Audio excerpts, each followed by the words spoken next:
We're sponsored by something. Bic Razors. What? No, we're sponsored now. Welcome to the Neon Valley Podcast, episode 15. It's 15, Mitchell. That's incredible. That's a good number. You know what happens when you multiply 15 by 2? I learned this. I got a B- in accounting. Hold on. What Give me happens, a sec. Give me a sec. Hold on. Go for it. Yeah, I won't ruin it for you. Wait, hold on. Let me see if this will... I don't want to fuck anything. You know, never mind. I was going to clack my keyboard really loudly and act like just start hitting it. Yeah, just... You accidentally, like... But I didn't want to, like, stop the recording or, like, break my computer. You hard reboot your computer. Exactly. No. But I'd have to say that's 30 if I went into the recesses of my mind. Oh. Wow. And just like a finely tuned wine, I have reached the mature age of 30. Holy shit! Wow. Why didn't I see that coming? That was We're recording this right after your birthday. Jesus! I swear to God, because I was like, you said 30. I thought, oh, he's totally bought into this. I was like, no. Well, I know what 15 times 2 is. That was. I mean, also true. Was it? There was. It wasn't like no. The only reason why he would understand this is if he knows that I'm talking about my birthday. No, but that's totally fair. That went completely over my head. Jesus Christ. Yes, happy birthday, man, everyone. Well, while this episode probably won't come out for another week or two, at least, it is currently when we're recording this, the week of your birthday. Happy birthday, Mitchell. Bam. That's right. Hey, thank you. Everyone send happy birthdays to be here. In the Discord, even though it's too late now. I don't care. Still send them. We'll see. God. I can't wait to see if we actually get happy birthdays. I can feel them all over my face. They're dripping off my face. Okay. Nope. I'm going to assume that's still the mayo from the burger, but we're going to move on. How you doing this week? Pretty good, man. Pretty good. Better than last week. Last week was a long-ass week, man. I don't know what it was. I think it's because I was training somebody new at my job, and there's something about training that feels like you're doing 2 jobs. Like you're doing double your job, basically. Because while you're doing your job, you have to explain how you're doing your job. And like by the end of it, I was like, oh my God, like, yeah, I hate And this. then you have to do it really well. You're like, I want to do this at the best I've ever done it because somebody is literally watching me do the thing I get paid to do. Yes, exactly. And they're only having me train them because they're replacing me when I move, which I don't know if I've ever... makes sense. Yeah, I don't know if I've actually said this on the podcast. I don't think you've discussed that. Yes, we are moving to Oregon, me and Audrey. She got accepted to the University of Oregon. Actually, I feel like we have mentioned it. Yes, because the Ducks thing makes me feel like we have mentioned it before. Yep. Yeah, I think we've mentioned it. But now now we approach. Yes. He decided he wanted to move before my baby is born. Well, hear me out. Okay. I didn't. Audrey did. But also, the school administration decided to start in like September or whatever. And it's all dumb. I'll give Frank a call. Yes. Oh, yeah. Call Frank. I'll get it all sorted out. Call Frank. Ask Frank to talk to Stacy, who will probably call Frank back just to double check. And yeah. That wily son of a bitch. That's Stacy. I'll tell you what. No, actually, it's funny you mentioned that because one of the things I do have written down as a little note is we did get approved for an apartment out there officially. So we have a place we are going to live. Congratulations. Yes, we're not homeless. Joseph, applause. Joseph. Applause. No, not Lady Gaga's applause. That's going to get us copyright strike. You can't, no, don't put that in. Jesus Christ. Again with this guy. Thank God we don't pay him because... Thank God we don't pay him. Unbelievable. Okay. I don't know why he's still here. Affirmative action. So, that's a callback, baby. I love that. I'm here for it. Although when it's a white guy saying it, it doesn't have the same ring. So anyway... how's your week been, buddy? It's been really good. In my head, I don't want to say, I'm like, don't say busy. Don't say it's been a busy week. You always say it's been. No, so it's been a great week. I turned I turned 30. We watched the Golden Knights win the Stanley Cup. Yes, I didn't even mention. I forgot. Yep. On my birthday. That was amazing. That's pretty nuts. That's awesome. And I think it's cool, like, to make it more about me and less about you. No, it's no, I just think it's awesome. Like, me and Audrey, like, right before we moved, they took home the Stanley Cup. So it's like, sweet. Oh, you got to see got it. that checkbox, right before we moved. And I love that they got it in Vegas. They could have done it in 4, but the fact that we got the win in Vegas, I just think it meant that much more. Yeah. Well, I blame Amanda for that. Because she tweeted like 3 hours before the only game we lost, we're going to take this 4-0. And I was like, you don't say that, Amanda. You don't say that in public. You don't do that. Don't put that in public spaces. No, exactly. And I know you listen to our podcast now because you had a lot to say about my food opinions. A lot to say. And if you have anything to say about our food opinions, let us know. Yeah, check in our out Discord. We end up having a food wars channel, and it's just for people to throw their food opinions around. Ooh, I don't know why I like that concept. It's probably not going to work out the way I think it will, but I like the concept. Yeah, no. But also, there's got to already be that, right? I don't know. We pivot from music to watching movies to talking about food and fighting. Yeah, what an incredible path we've taken. What a journey.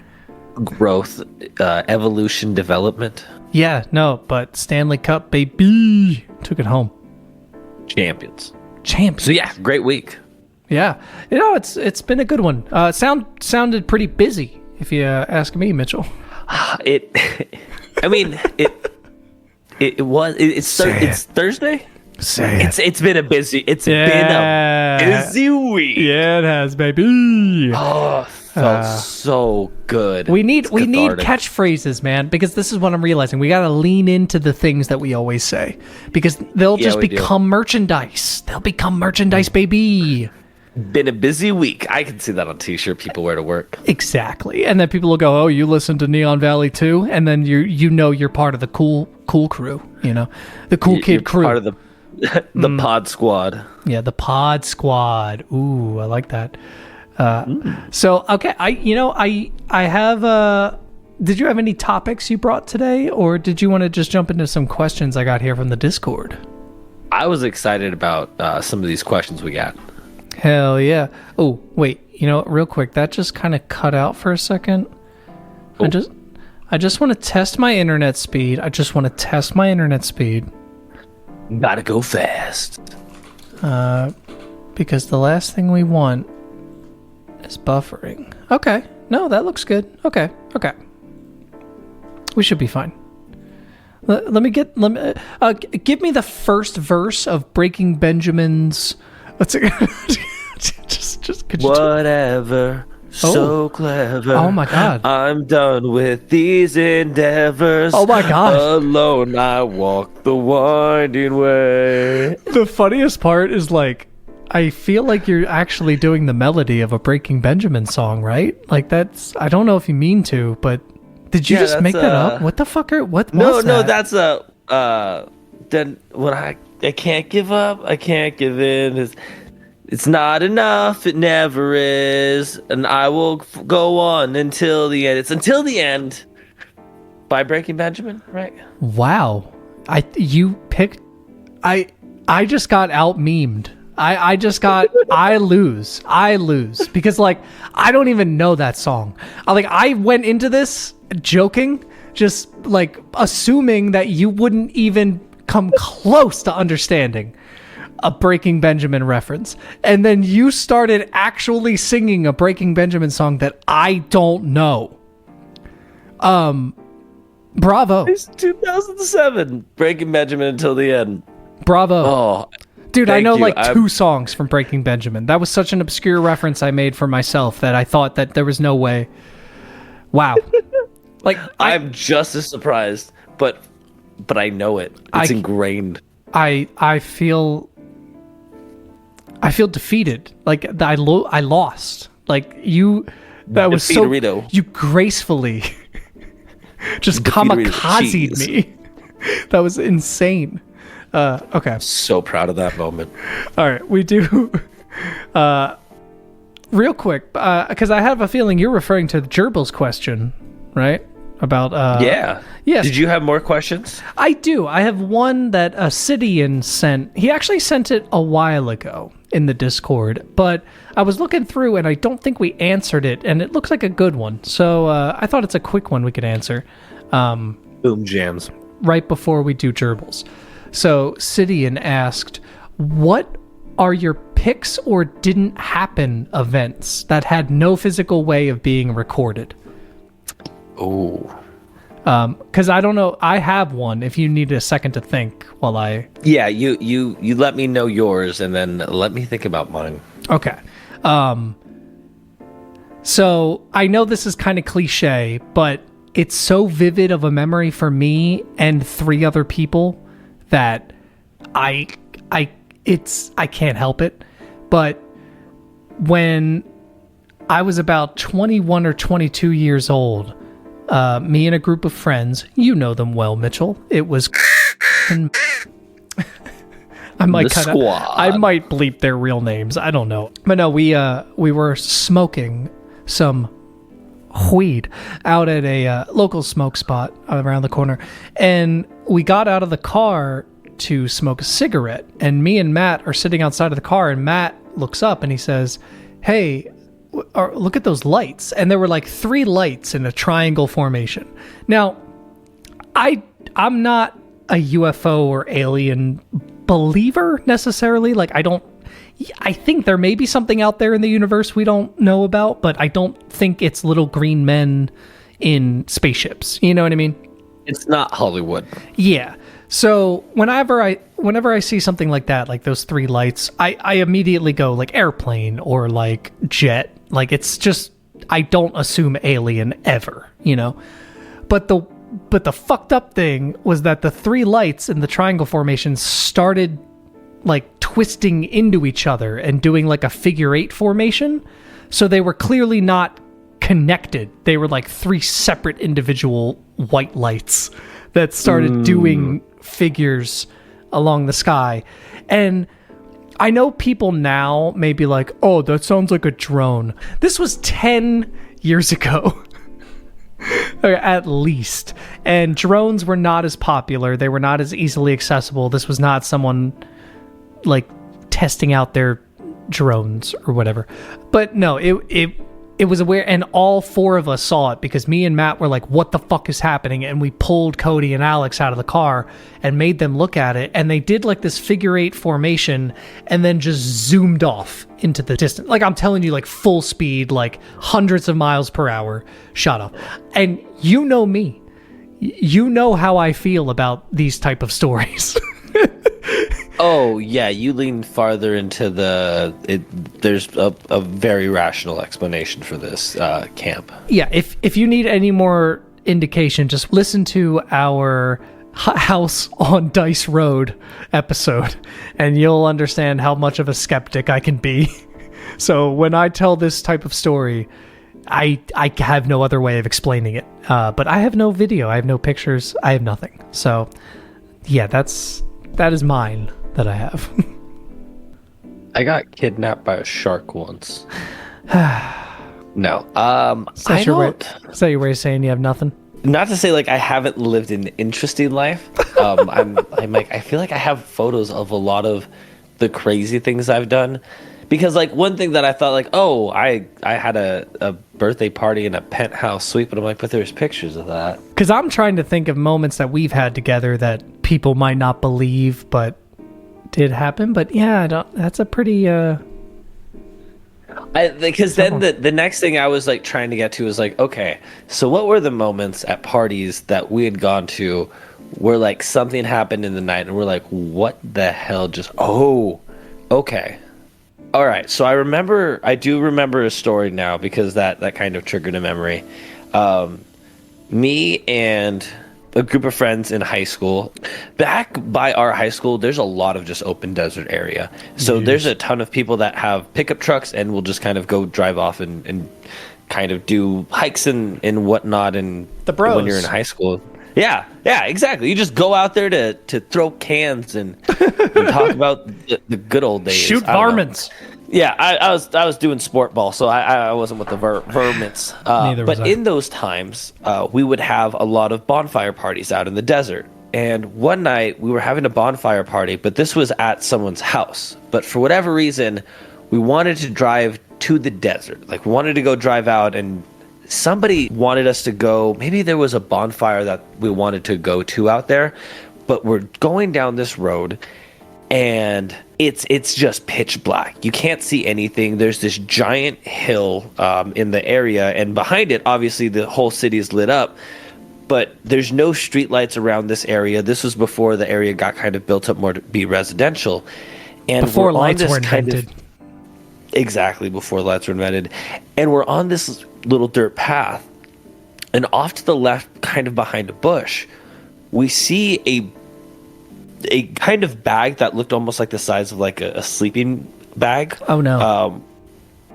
With what looked Nope. like somebody like hunched over it. Nope. No. No. I'm looking. So I got my lights so the off in the crazy room part- right now. I'm creeped out right now. I don't like this. That's the crazy part was some of us were in the bed of the truck. I don't actually remember if I was in the bed or the cab. I think I was in the bed though, because the driver just cut the wheel. Smart man. It might have been man. chance driving that night. I don't know if we should bleep that. But he takes off and we go back, and it was the trippiest thing. And then for whatever reason in our high school minds, we went back to investigate. We couldn't find anything in the area. Oh, you idiots. But I'm glad you didn't find anything. Well, I'm disappointed. I was hoping you said you went back and there was like a trail of blood, but then nothing else or something, you know? Damn. And again, it might have been there was a person who was homeless that was out there, and we disturbed them. But it was one of those in the moment when you're a high schooler that's out on the town for a good old time. God, I just turned 30. Jesus. You just try to have fun. And one thing out of the ordinary, and I think that's it. It's like the crowd mentality. Yeah. No, that's true. And also, those are the best stories because you have other people who can verify. Even though you might not have pictures, you can be like, yo, this is what we saw. Yeah. Right? Oh, yeah. Exactly. Yeah. I know this isn't really a Pics or didn't happen moment. And I don't know, maybe I'll cut this out. This will be a little Patreon segment, which, I don't know, maybe by the time this episode's up and running, patreon.com, we're going to have our Neon Valley Patreon ready to go. $3 a month, and you get the episodes early. You get a little extra tidbits every now and then. You get nudes. Okay, maybe not. But maybe we'll send you a box of noodles. I don't know. It's possible. I was going to say raw men, but like raw men, raw men nudes. Yes. Raw men nudes. You figure it out. All right. I think those are some pretty good moments there. And remember, if you want to hear some of the uncensored stories you didn't get to hear, go to the Neon Valley Patreon, linked into the description. In Neon, we trust. In Neon, wow! Ooh, I don't know, we're getting cultier. Every episode, we get a little cultier. We have a chant: "We are them, they are us." This is going somewhere. I'm here for it. Yeah, Can we do robes. Oh yeah. What colors? Oh, purple, like the Neon Valley purple robes. Oh yeah, yeah. Choice. All right, you want to lay Gerbil's question on us real quick, and then we'll get to the movie after that. Absolutely. Tsuku, has there ever been an anime that made you cry?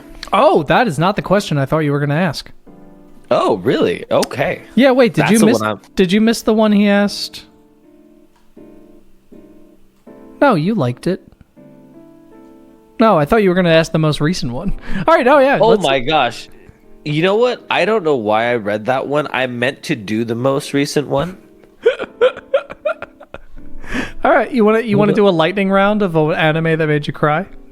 Damn, yeah. So the funny thing is, anime is just one of this weird mediums in art that any scene that is written well emotionally, for some reason, will typically get me. Like, will get a tear out of me almost all the time, guaranteed. I don't know why. I don't care in most kind of movies and stuff like that, but for some reason, anime writing, just I cry more often in animes than any other form. So is your media. answer? So is your answer every anime? At least Every anime that has an emotionally touching scene is probably going to get like a. Damn, that's fair. Good. You know, out of me. That's how I am with a lot of Pixar movies. I don't know if it's just because growing up with that kind of animation, like especially 2D style animation of like old Disney or like early Pixar. Yeah, like that'll always get me emotional. Yeah, the nostalgia. I don't know why I have nostalgia for something that I got into my early to mid 20s, but here we are. Yeah, here we are. All right. So yeah, I thought you were going to ask. Now the question, the question I meant to do. What is a song you guys have that has a funny story behind it? That wasn't the question word for word. It was very close. But it was a question. What is a song you guys have made that has a funny backstory? That's the question. My brain's doing other stuff right now. I wonder, did you already think of one? Because I have one in mind. It's not hilarious or anything. Oh, I definitely. This one came to mind the second that I read this, and it's so funny because now another one came to mind. The first one that came to mind for me was Go Go. Okay. All right. That's an interesting one. That's not the one I was thinking of. I do want to talk about that one. I was just going to say that it's funny that the one I was thinking of is actually a song we never released. So I think that might be another reason. Couch 22? Yes. Yeah. It's such a great one. Okay, so let me start with Go Go. Yeah. This song is out. It is on your YouTube, I believe. Is it on streaming platforms? Yeah, it's on Spotify. Nice. So you can listen to it on all platforms. We were driving in my car home from something, I think. I think you had something already, like in terms of an idea for a beat? Was this one entirely off? No, you had something. Yeah, I believe I could be misremembering, but I believe I had a trap beat almost entirely done. Like I had an idea behind it, but something about it felt kind of empty. Like it was like, oh, this trap beat sounds dope, but it almost feels like there needs to be lyrics over it. And we were, I think, listening to the beat in the car, and I don't remember which one of us was kind of just like, what if we made a song about go-go dancers? I think we were on our way back from a hookah lounge where there were go-go dancers. That's what it was. Yeah, and we're like, how come there's not songs about like go-go dancers? Yeah, because I think maybe like I'm in Love with a Stripper came on the radio or something like that. Like there was some igniting factor that made us go like, well, what about this thing? Like, why isn't there this? Yeah. What? And mainly because it never became a thing. Let's point that out. Was that just like an early early to mid 2000s kind of like? I think so. I mean, I'm sure they still do stuff at like EDC and stuff, but I feel like they used to be a lot more in like nightclubs, and now. I mean, I haven't been to a nightclub in a little bit, but I feel like go-go dancers aren't in as many nightclubs. No, that might be an antiquated term now. People might not even know what we're talking about. It might be an offense. I hope not. But probably. If you have to ask. But no, yeah, and then I just remember we also kind of challenged ourselves to write the dumbest song possible. Like in the sense of like, let's just write the first thing that comes to mind quick. Like, and I think we were texting each other the verses that night, weren't we? Like, yo, I just thought of this. And like, cause I remember, I think we were sitting working on it together at my house because we got the whole thing done in like 45 minutes. Wasn't that the... No, well, I think this was like 2 nights because I think the idea formed the first night, and then I think the next night we recorded it. That's right. Because I have a very distinct memory of texting you the line, she's no first person shooter, she's had plenty before me. and being like, bruh.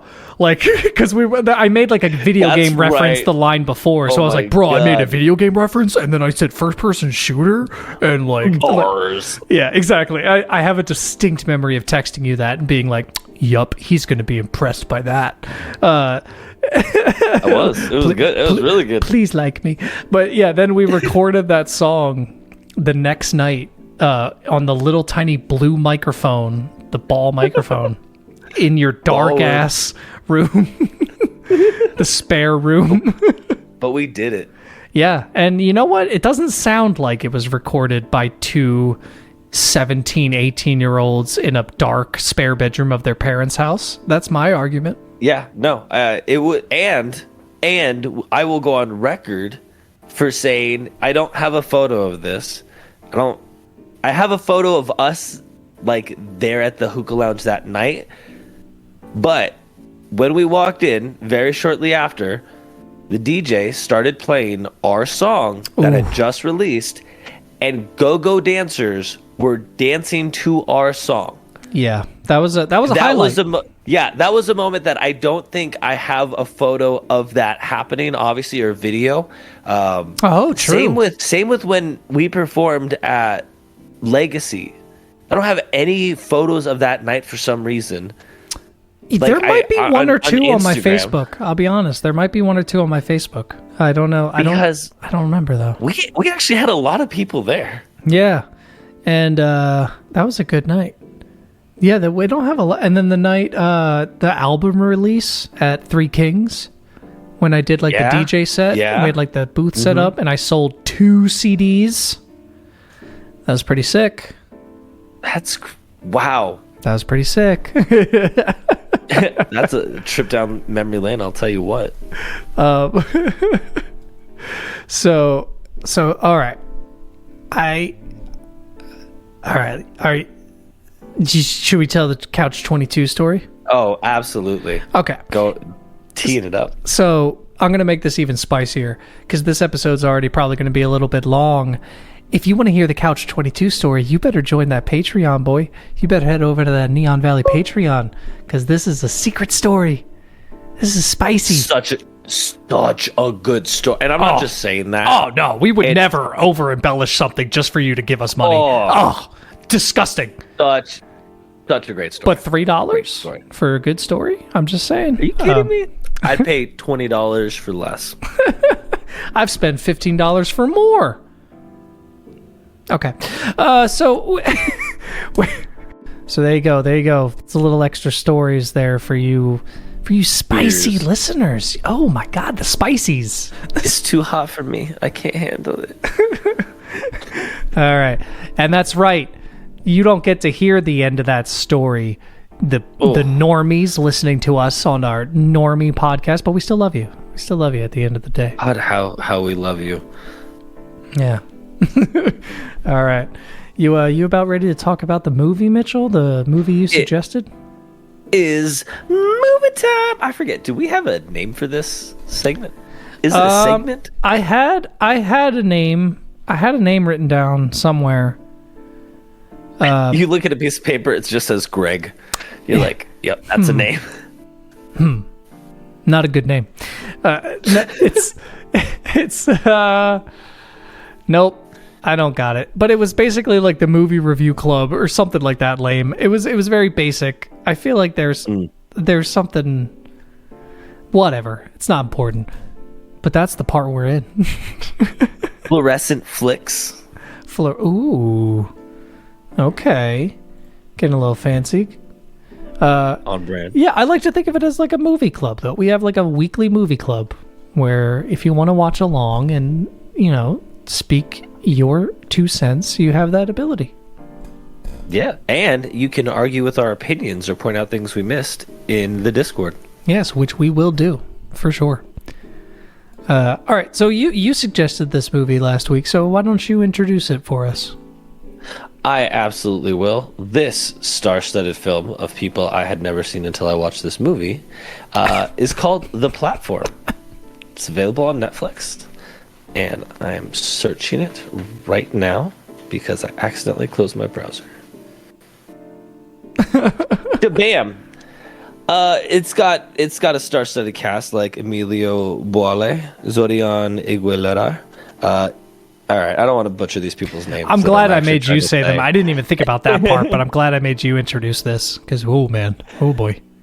I'm even reading the character names because you don't actually get a lot of character names said consistently. Like maybe an introduction happens, but they're not constantly referred to by name in the movie. So looking at the names, this is going to be fun. But this movie was released in 2019. It is a dystopian kind of thriller. It's not like sci-fi, like spacey. It's not horror, but it's got this thriller that keeps you on the edge of your seat. You're trying to figure out what's going on in the movie, but I do think there are definitely some big underlying messages that we'll definitely get into. Absolutely. Couldn't have said it better myself, Mitchell. Directed by Galder Gaztelu Uruita. Couldn't have said that better myself either. Produced by Carlos Juarez, Angeles Hernandez, writers David De Sola, Pedro Rivero, music by Anaranzo Caleja. Yeah. So what were your thoughts getting into this?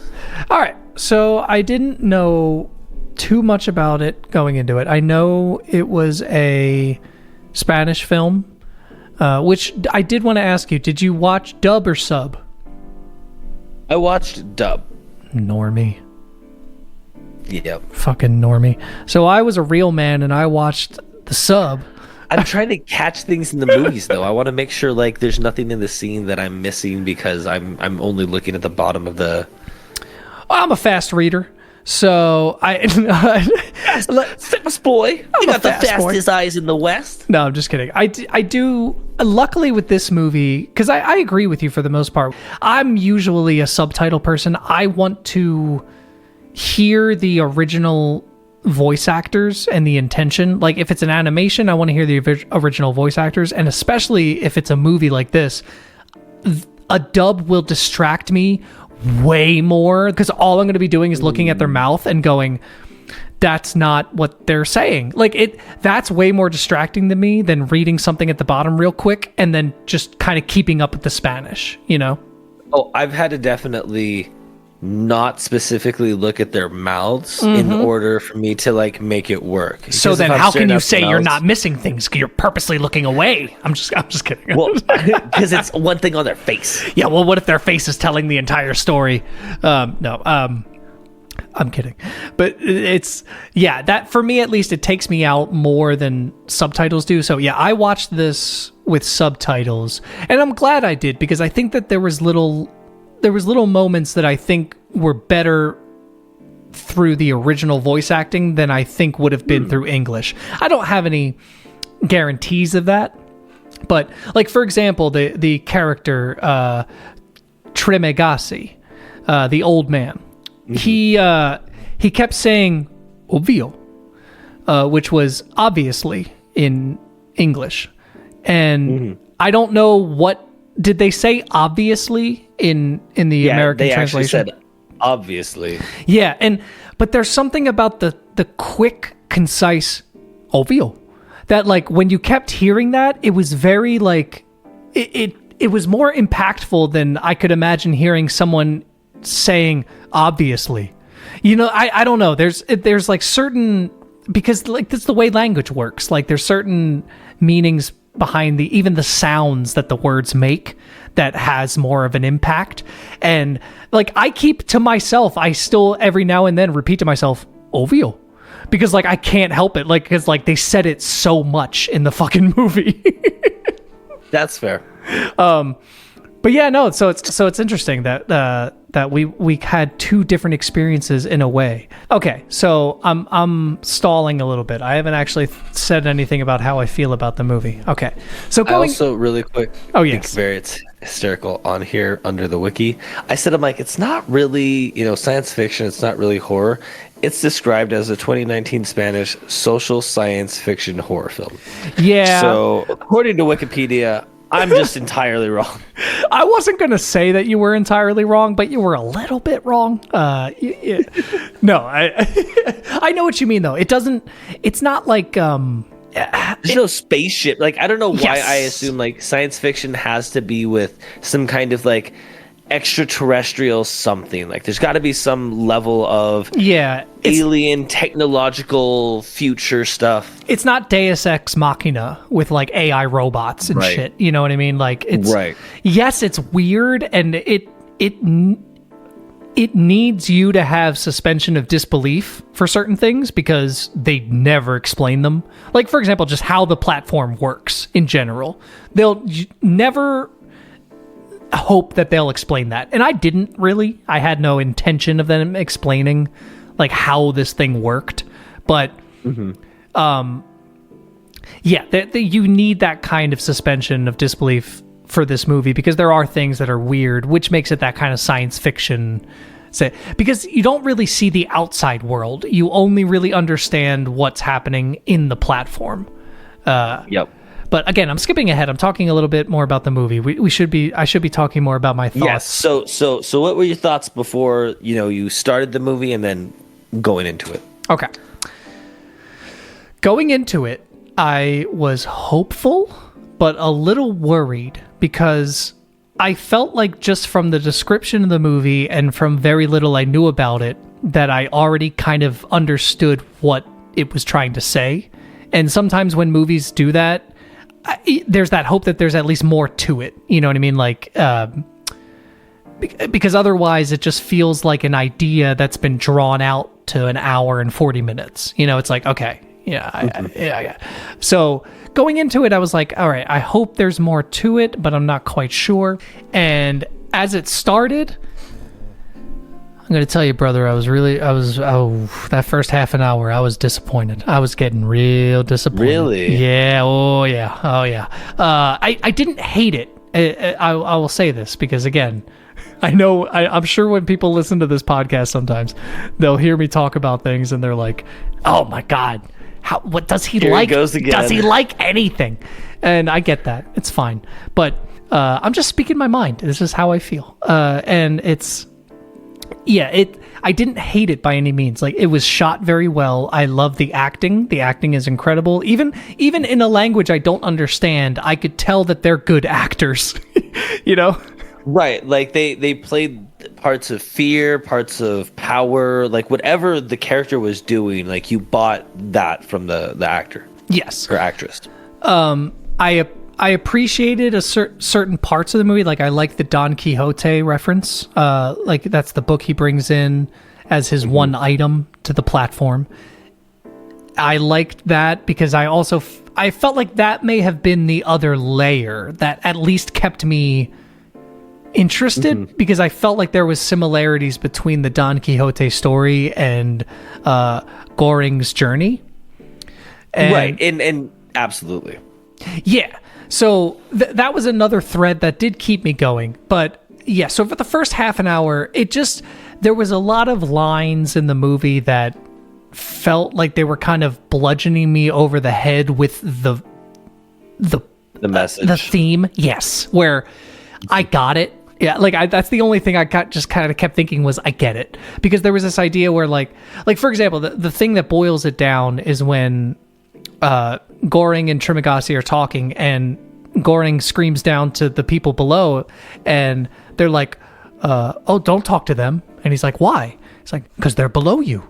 And I go, okay, yeah, I get it. That's good. Okay.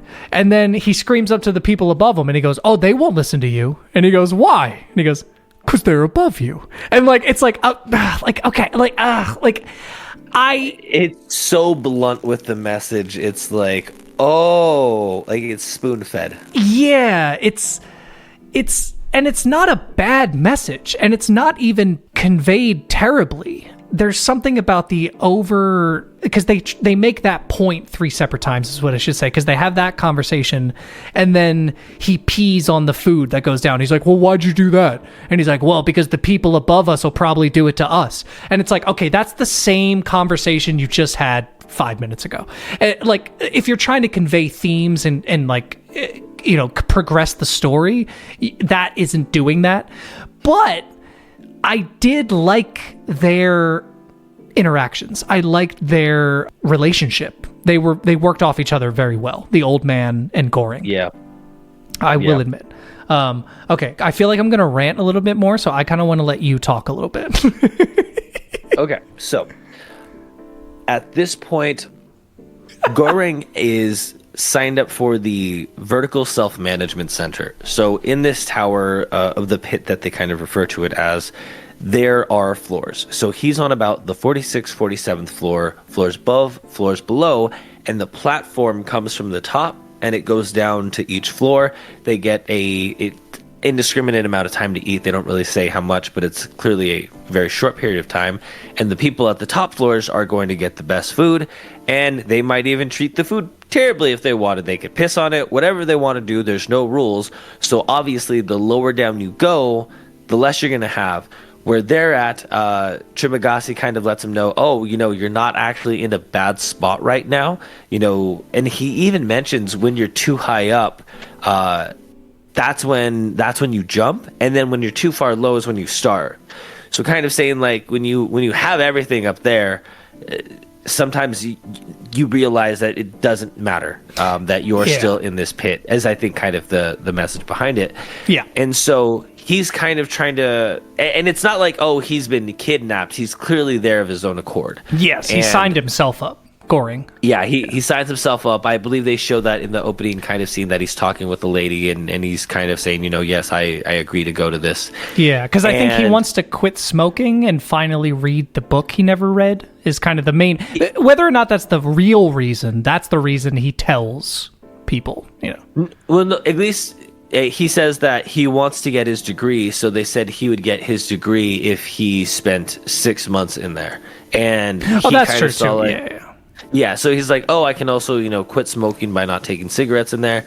So he's like, all right, I just hang out here. I'll get a college degree, and I'm over cigarettes, which, like, realistically, worse situations in the American education system to be in. But he's kind of realizing that this is kind of a fucked up system when he sees how people are kind of treated, and realizing that, because I don't know if he realized it was a prison or that he would be partnered with a prisoner, because he seemed kind of surprised at Trimagasi. Well, is it? But I don't think it's technically a prison. I think it's a social experiment, right? Yeah, it's something he could do. I think either prison or whatever, or spend time in this. So he's like, oh, because he finds out, he asks, how many more floors are there? And there's this interesting back and forth where he's like, oh, you have to give me information if you want information. And then he gives like a really cheap piece of information. The green light turned to the red light. Now you have to tell me something. Yeah. I was like, Jesus. But in that, he kind of finds that, I think Trimagasi said like the lowest floor that he had been on was like 140. Yeah. No, I think it was 2 something. No, because for the longest time, they only think there's up to 200 floors. Oh, you know what? You're right. I was thinking originally it was 250, but yeah, I think you're right. I think it was only 200, yeah. Yeah, so I think he was at like 140 or something. Mm-hmm. And that's when he's like, oh, what happened to your partner? I believe he starts asking him about like what happened, and that's when he's like, oh, he didn't make it. Yeah, that was a pretty good setup, and again, you don't even really know what the truth is. You just know what Trimagasi told you, because he tells you that he didn't kill his cellmate, that he had died and then like a body fell and they ate another body. Like he kind of sets up these other stories to convince himself he's not a murderer. But as the story goes on, it's kind of revealed that clearly Trimagasi is like, he does not have reservations. Yeah, about any of that, and can clearly make up his own reasonings on why he's not a killer, which is interesting. I think that's a good character trait, and a good like case study there is like the kind of person who's kind of forced into squalor, and then they're forced to do terrible things, but they convince themselves that those terrible things are not terrible because, well, I'm doing it for a good reason and I'm a good person. Justified. Yeah. Which that theme does pop up a lot in this movie. And you mentioned before how he talks about how at the upper levels, that's where people jump off because they they realize that once you have everything, you have too much time to think. So now you're up there thinking about too much and you're stuck there for a month. So it's like all you have is all this food and then nothing else. So I like that. I just wish they would have shown it and not told it in that small little period. I wish at some point in the movie Goring would have been up on the 3rd or 4th level. Like he is later when he goes up to the 6th, I believe it is. But I wish he would have been up there and experienced that kind of turmoil, at least with someone, or that, because that's an interesting idea, is that to delve more deeper into, but to kind of just throw it out there in that one little line, while it's interesting to think about, it doesn't really help the movie at all because it's just something he said, I don't know. No, that's a really good point. Instead of it being exemplified through someone's actions, it's just told. Mm-hmm. And it's not told in a way where it's oh, this sentence foreshadows something of a similar nature. Yeah. He's just this is the situation. And you're oh, and that's it. And it's just it's good for you to know for the context of the story, but it doesn't add value to the story, if that makes sense. It adds value, I guess, to their allegory. It feeds into what they're trying to say. You know what I mean? Mm-hmm. But as far like you were saying, as far as the movie goes, it doesn't add anything to the movie. He just says it. So it's like you said, the foreshadowing thing is the biggest part because I assumed that would come back later.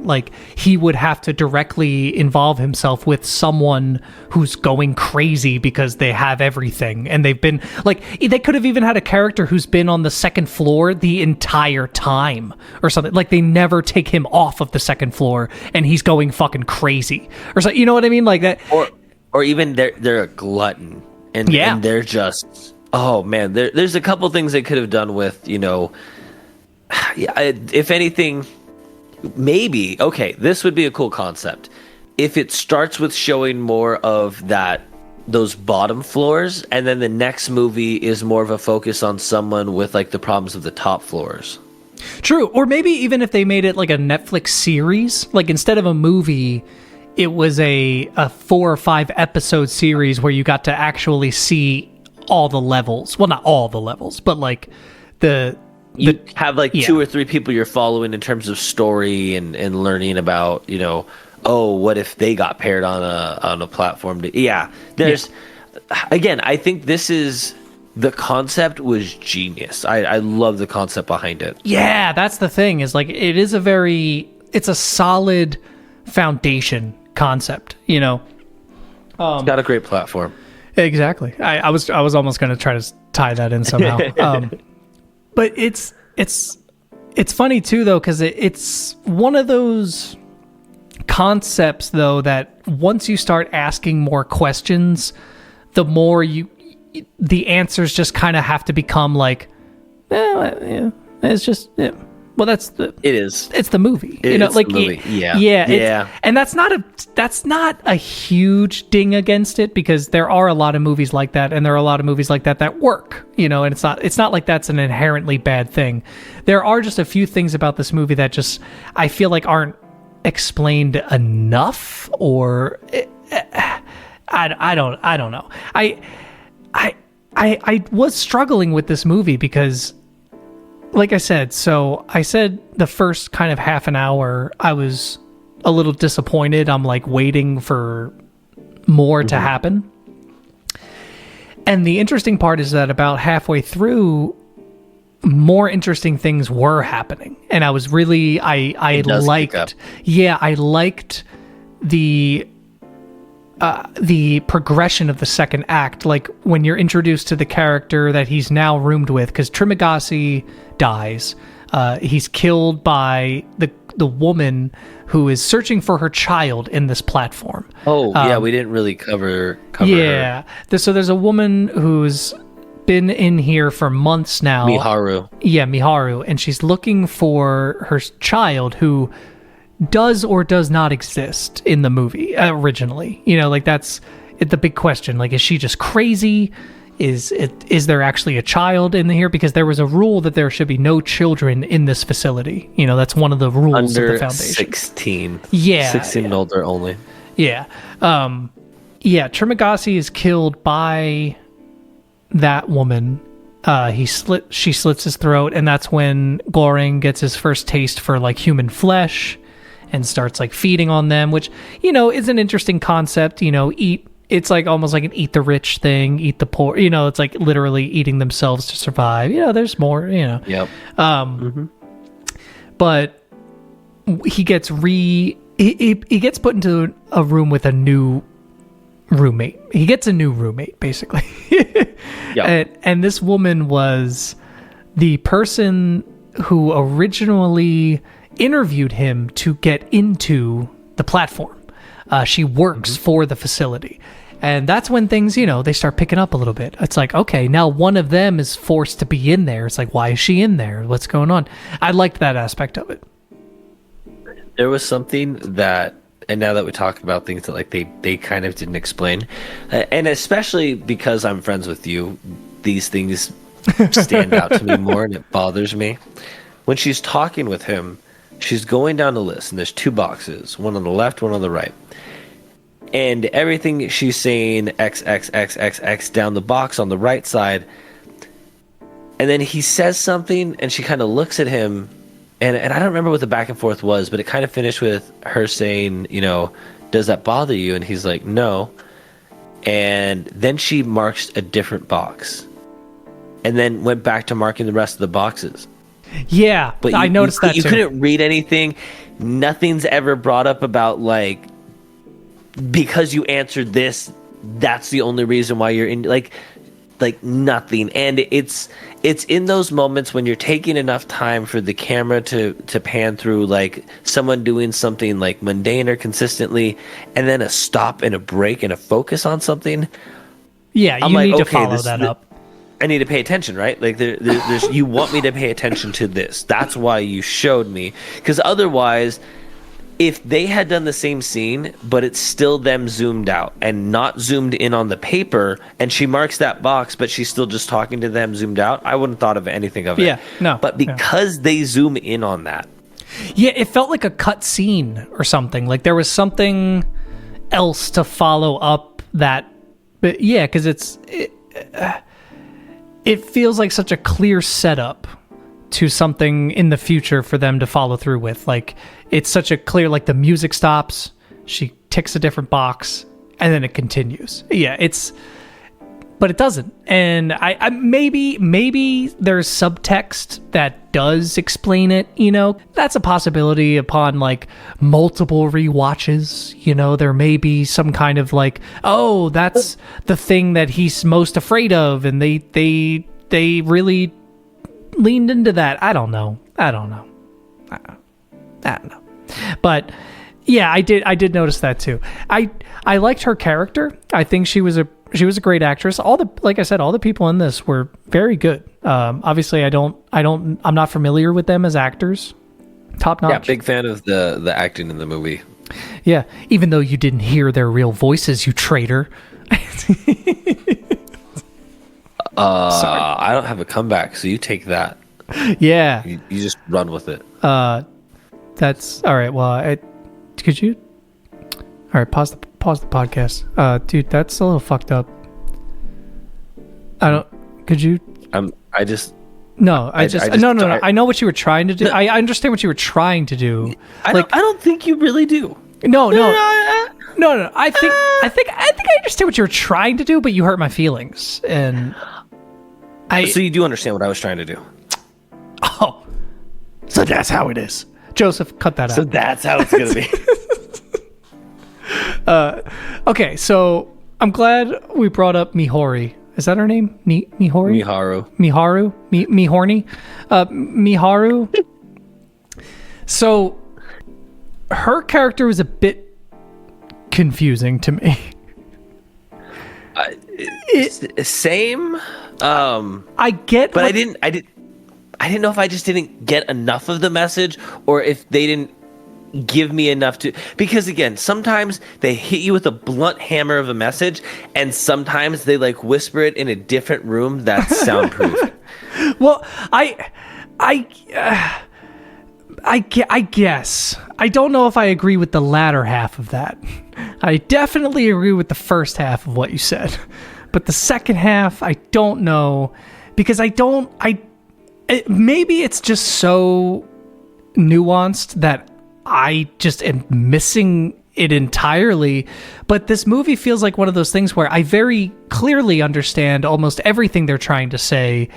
I just don't know if everything is conveyed the best way, so it makes you think that there's more to it than there is. Right, you start interpreting things that aren't actually there because of how the message was delivered, and not because of the message. Because again, I don't think like it's very hard to figure out what a message about people who are on the top getting better treatment than people who are on the bottom. Like there's very, very obvious message of class system, poverty. But again, yeah, the way they sometimes utilize characters or characters' goals, especially because, again, like Miharu's character never gets she dies, but there's no point where you solve what. No, she's just a means to an end, and like she's a point to be made. And maybe that's the purpose, and maybe that's the purpose. She's just a point to be made. But okay, what's it been? Oh well, it's been about one episode since I've brought it up, but here we are again. It's God. Yeah, you know where I'm going. It's got Southland Tales vibes, man. Southland Tales. Just a little bit, where it's more about the point than it is the story, because Miharu, her character is set up pretty well. It's like, okay, she's this woman who's been trapped in this platform for a while that's looking for her child, right? But as the movie goes on, they try to make her a more sympathetic character, right? Well, it's like, okay, you're supposed to but then they also have her kill a dog and murder multiple people in cold blood, whether or not they give a shit. And again, I get that her character is just supposed to be the embodiment of the normal American who, or let's say, I say American because I'm American, but the normal person of a society who goes crazy because they're forced into this. Like there's things beyond their means that they can control, and they're just trying to do what is best for them. But now they have to go fucking crazy. She just wants to find her child, which is a noble thing, and that's what she wants to do. And but everything around her is trying to stop her. So that forces her to become the most crazy possible person she could be, which means she's murdering people. So it's like, it's what these systems force people to become. I get that, but you can't make that character then become this kind of sympathetic, he kisses her when she dies at the end, and they try to make it like this, he keeps trying to save her, and there was a disconnect. There was a disconnect between the intent of the character and the intent of the director, if that makes sense. Yep. Yeah, no, I'd agree with that. And again, and I feel like this is a kind of movie where me talking about the end portion, because it connects to her kind of arc, I guess, doesn't really throw off the story, because the entirety of the story takes place in this platform. So what ends up happening is he is in the he's roomed with the girl that had kind of signed him up, and they get put on the 200, and it was past 200, right? Yeah, they don't start there. They start okay, I think, right? And then they end up. The first start, they end up in Yeah, that's a nice little twist, because I think, that was a moment where I think she says that there are only 250 floors. She's like, I know that there are only 250. I've seen it. It's something like that. And then they end up on like the 260th floor. And you look and you see there's still more going down. And the thing about it is she ended up hanging herself. Yes. Because she was like, I can't even do that. And try to survive this. So it was like, and for me too, I think it was that realization that she's been lied to. Like, she was under the full conviction that there are only 250 floors. We are sending people here for a good reason. There's enough food for everyone to go around. Like, she's under the belief that, yes, this is a system that works. And the second that she realizes, like, oh shit, there's more floors, there's not enough food, somebody killed my fucking dog for no reason, she just hangs herself. And I think she was actually a very well executed message of the person who's in the system and doesn't see what's going on until they have to use the system, and then realizing, because the whole time too, when she's first there, she's trying to actually portion out food for people, and she tries to ask the floor before, can you please do the same portions? She asks them every day, implores, to the point where, like, her roommate goes, I will literally shit all over every drop of food unless you guys do what she says. Yeah. And it took that. And the interesting thing is, she's mad because she's like, you achieved what we wanted, but that's not how I wanted to do it. Yeah. You did it through brute force instead of... I think exactly. One of the lines I love was when she says, can we convince the people above us? And he's like, no. She's like, why not? He's like, because I can't shit upwards. Yeah. Well, that's on the nose. At least it's like told in a joke, so there's that's great. Humor and that's great. That's the way that if you're going to tell a message on the nose, do it that way. Use humor. Use another medium of conversation. That was beautiful. Like, that is one of the best metaphors in the movie, is, well, I can't shit upwards. Like that.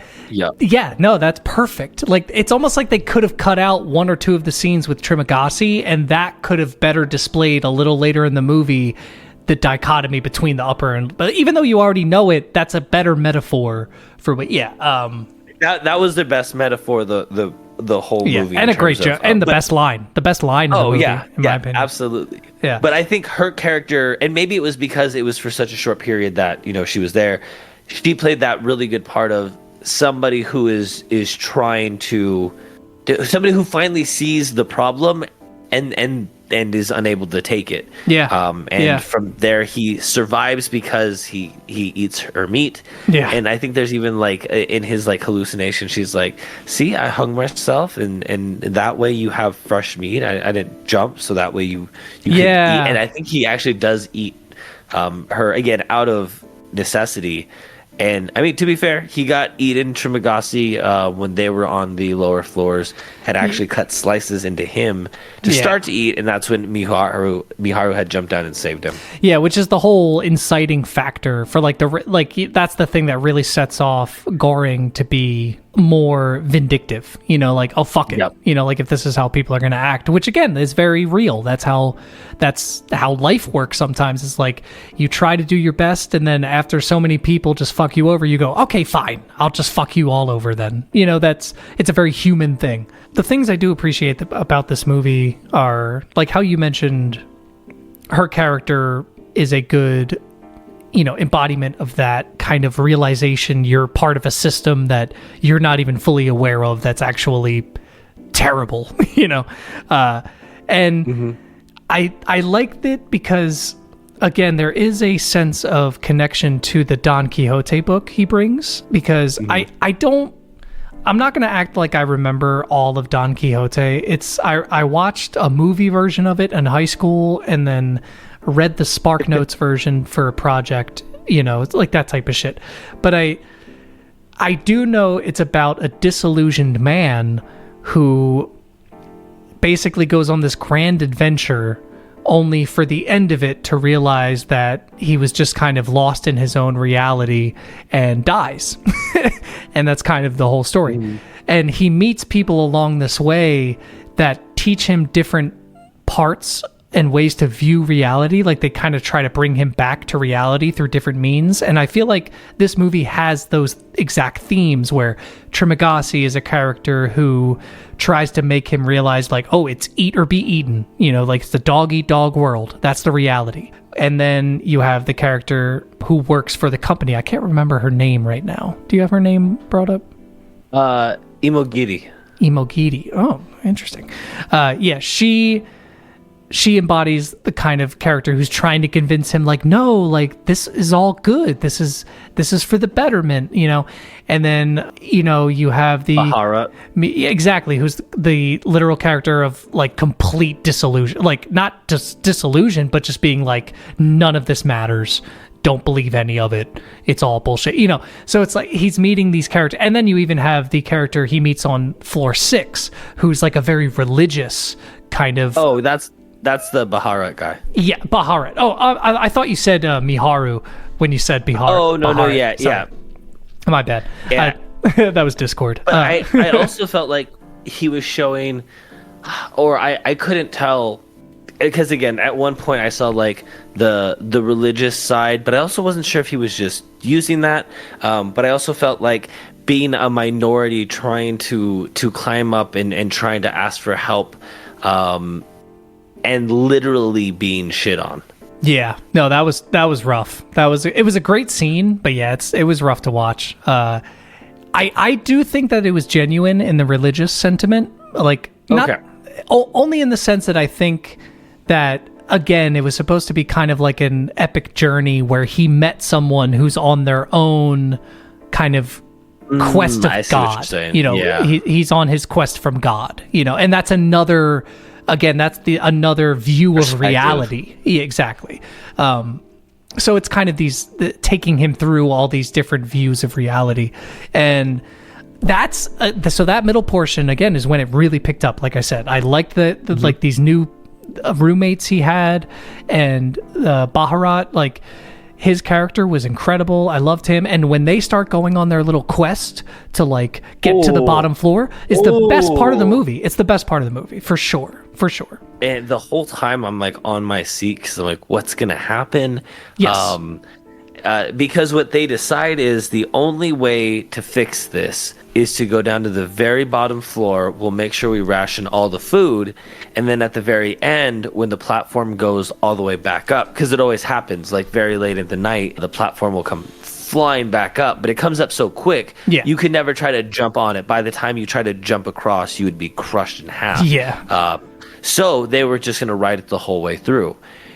And then something really, really funny happens while they're going down. They decide the first 50 floors, you guys have been fine. You're not going to need food today. You're good. He starts distributing out food and literally kicking people's ass that try to take food otherwise. Yeah. But would you like to talk about their interaction with the surprise guest? Oh, well, I will say that before I say that, I like that scene because it's such a good... It's an extension of the point they were making earlier with his the roommate.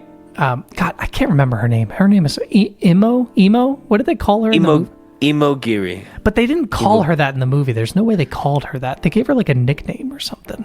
Them kicking everyone's ass and all that shit. It's like an extension of what she was trying to say in that original room, where she wanted to do it peacefully, and that's their original intent. Is they're like, hey, we'll just go down, we'll distribute food, everyone will be chill as fuck, and it just turns into them kicking everyone's ass to force them to be okay with it.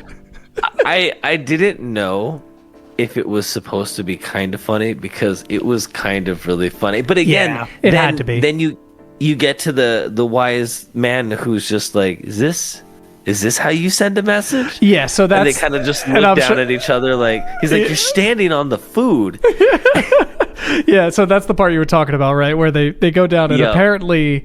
And again, like, that's a bit of world building that I appreciated, that they didn't have to go more into. I think they did well at explaining that apparently there's like this general who's down here who has like squadrons that he's like trained, whether or not he's on the same floor as them at a certain time or something. But clearly he's like training people that he's like, it's very interesting. I like that idea. Something. Yeah, I like that idea, which again, I guess the more you think about it, doesn't really make sense because you're only supposed to change floors with people when they die.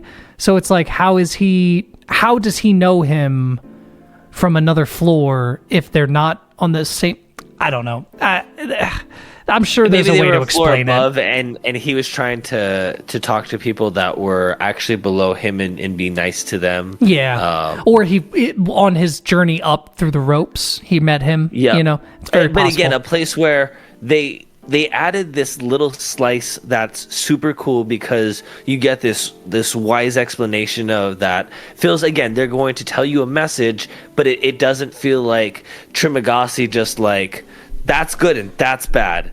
There you go. It led to like, oh my gosh, are there other factions? Are there competing factions? Like there were so many different places they could have added story here to build out the world more. Yeah, because I even felt like that general character, the wise character, I felt like he had an ulterior motive. Like even though he was making good points, he also felt like he had something to gain from. I don't know that, and I know they don't do anything with that. And I'm not saying they had to. It's not anything that hurt the movie. I actually liked it. Like I felt like that character, there was more to him than the movie was letting on in a good way. Like I don't know. All right, I guess we should kind of get through this movie. So basically, their message is that they're going to send up a food item untouched back up to the kitchen, which is a genius idea. I really liked that. I'm on board with all this. Yep, it's going well. And then they run into Miharu again, right? And this is and she is like murdering someone or being murdered, and then they try to intervene, and like she ends up dying. And again, this is the moment where I'm kind of like, why do you, like, she killed this dog in front of you, she's killed multiple people, she's shown no remorse. You also at this point in the movie don't think that there's actually a child. So I was like, what is this like Goring, what is his character's, like, why would he do this? Like jump off of the platform to try to save her. It didn't really make sense to me. Yeah. As far as motives go, like what is his character motivation? Because he's already made it clear that at this point he doesn't give a fuck. It's not like he's the same character who came in who's very like passionate and like, I mean, obviously he's still a good guy. That's the point of it. But like, I don't know. But either way, she dies. They go down further floors. They keep going down, and they further and further and further, and they don't know when they're going to stop. They're getting tired. They're bleeding out. They had like this kerfuffle on one floor where they got cut open. Ahara got stabbed, and he's been bleeding pretty heavily. So they get to the very bottom floor, and it's floor 333. Yep. Which I don't know if you noticed, but since there's 2 people on every floor, that's 666 people. 6 people, yep. Mm-hmm. Mm-hmm. Which again, that why, like they didn't do anything with it, so why fucking make that reference? But whatever. It's not like they were making a satanic kind of allegory with this movie, so it's like, why? Yeah, it's just distracting. Again, it was like adding seasoning that you don't need to something. It's like, yeah, you added it. It didn't change the story. Like, no, you added lemon pepper to barbecue. It's like, no, we already had the barbecue sauce. You didn't need to add lemon pepper, man. It's fine. No, but so on that bottom floor they find the child that has been talked about this whole time. Yeah. And they realize that they should give the child the panna cotta, the food that they were trying to save to send back up because she's starving, which how the child had survived this whole time. I mean, that's a big enough plot hole to drive a fucking truck through, as Siskel and Ebert would say. Trying to figure out, like, yeah, how did the child survive? And also, there was no sign of another person on that floor. And also, so didn't. sorry, I didn't mean to keep. I just, how did Miharu not find her? She didn't make it down to that fucking level all this whole fucking time. So I don't know if I'm making this clear enough, but this movie was like a roller coaster where the beginning I was like meh, and then the middle I was like fuck yeah, this movie fucking rules, and then at the end I was like meh. What the fuck is happening? Yeah, it was like a bell curve of a movie for me. It's one of those. I think one of the things I loved about it was the amount of things it made me think about. But as I try to, watch, because sometimes, typically after any horror movie, especially, I look up, YouTubers to see, explained, reviews, and there wasn't as deep of things as I was hoping, because again, I felt like with this hour and 34 minute movie, like I'll be able to find a ton, a treasure trove of different elements they were going for, but I felt like they just had the appearance of, there's all these elements, but it's just this one story, and like most of these other things they slightly introduced don't pan out to be anything or explained, because again, great message, but there's still certain things like, how did the kid get there? There's just things to service the story. They don't necessarily like make sense, and that. How do they survive? Again, 333. I get the 666, but like, okay, then is there demonic forces at play? Like, if you're going to introduce that, then I have to ask the questions like, why? Yeah. Like, what purpose does it serve? This is a top tier short film idea. If this was 10 to 20 minutes long and gave all of these ideas, I think it would be perfect. I think it's just the fact that it's like you were saying that when you were like, because I did a similar thing. I looked up like, what are some people's interpretations of this movie? I couldn't really find much, but I think I couldn't find much. Like, we couldn't find much because it just is what it is. It is trying to say something deeper, but it's wearing it on its sleeve. Like, you can very clearly see what it's trying to say. Capitalism is bad. If we actually shared the wealth, we might have enough for everyone.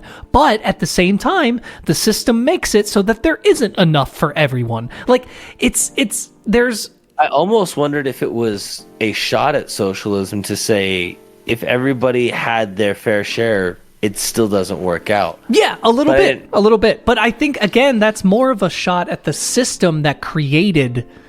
it's not. I see what you're saying. Yeah, because it's more not this one thing. It's the system that perpetuates it. Yeah, trying to be a socialist in a capitalist society. Like, it's never going to work because you're forced to use the means that you're given to by the capitalist overlords or whatever. Which again, great premise. Great premise. Yeah, for a short film or like but for an hour and 34-minute movie, which isn't even that long. It just kind of dragged. Like, it's like add more to this, build that world more, make it make sense. Like, I didn't hate it. This is a very good idea. There was just I felt like frustrated by certain things in it because I wanted more. I wanted it to do more. Yeah, totally understand. Yeah. Not a terrible movie at all. But all right, should we get into our final ratings? Yes, and I'll definitely say, through the process of watching it a second time, talking about the movie and even just the new way I think I look at movies, it's definitely going to get a different rating than I think my first time watching it I would have given it.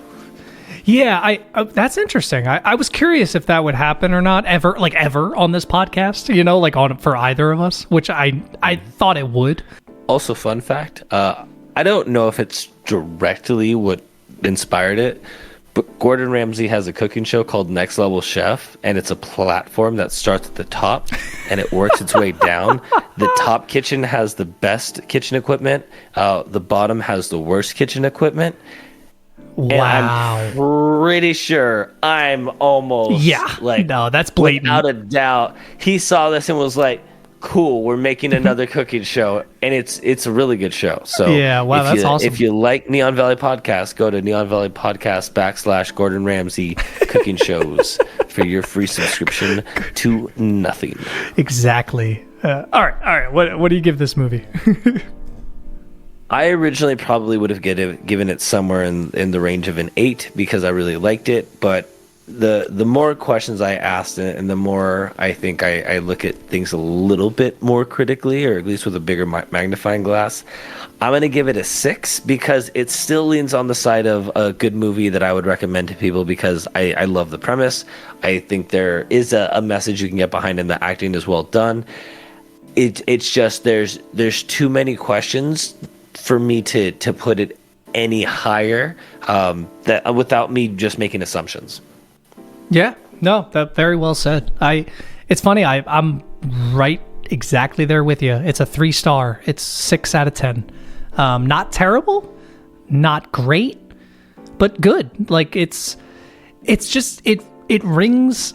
This is going to be one of the most pretentious things I'll probably ever say on this podcast, but it just rings hollow. Like it on the surface level, it feels like it's trying to say a lot, but the second you dive deeper, you just go, oh, this is the same message that was on the surface. It doesn't feel like it tries to tell me more as it peels the layers back. So yeah, 6 out of 10. Yeah. No, Damn. it was a good watch. It's a good conversation. You know, I mean, shit, we talked for like over almost an hour, I want to say, about it. So it's clearly a good conversation. Well, fantastic. All right. Why don't you go ahead and let me know what I'll be watching this week? All right, Mitchell, I'm excited. I'm excited about this one because you know what? It's going to be our first musical. And don't worry, I'm going to take it easy on you this time because it's a modern musical. It's got genuinely very good music in it. I think I know. It's directed by a man known as Lin-Manuel Miranda. It's Hamlet. Written by the very same man. It's actually adapted from a screenplay. I'm so stupid. I said Hamlet. You know what's funny is you were wrong either way because it's Tick Tick Boom.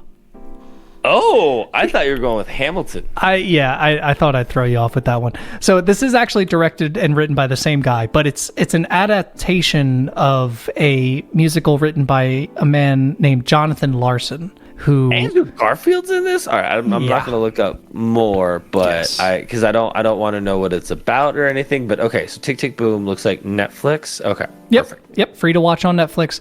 I implore anyone listening to this, watch it before we watch the next movie. Even if you're not into musicals, it's not okay. I'm not going to lie, it is kind of that type of musical, but it's not. It's Wait, what? This is the second musical. The very first movie I recommended was a musical. You're right. Holy shit. Yeah. All right. So for the 15th episode, we've come full circle. We're back to a musical. Oh my God. And 2 times 15? 30. And you know what the best part about this is? Is the movie is about turning 30. And that's all I'm going to say. That's why I'm suggesting it. Because it's about the character turning 30. I was joking about the coming full circle, but holy shit, that was the most like coming full circle episode like we've ever had unplanned. Goddamn, like, man. That's insane. Yeah, writers couldn't write this shit. Well, they're striking right now, so they definitely couldn't write it. They legally cannot write it right now. That's why we freestyle everything. Exactly. We can't consider us writers doing this. We support the Writers Guild. We're recorders. Exactly. We're recording. Okay, that's a bad joke. Anyway. Thank you, ladies and gentlemen. Remember to join that Discord. Link is in the bio. Join our Patreon if you want to hear those spicy behind-the-scenes stories that you didn't get to hear in this episode. Subscribe to us on YouTube. We have a new YouTube. We have Twitter. We have all this shit now. You got to do all this. What have you been waiting on? All right. Merch? Maybe. Coming soon to a store near you. All right. We love you guys. Have a good night. Bye-bye now. Bye.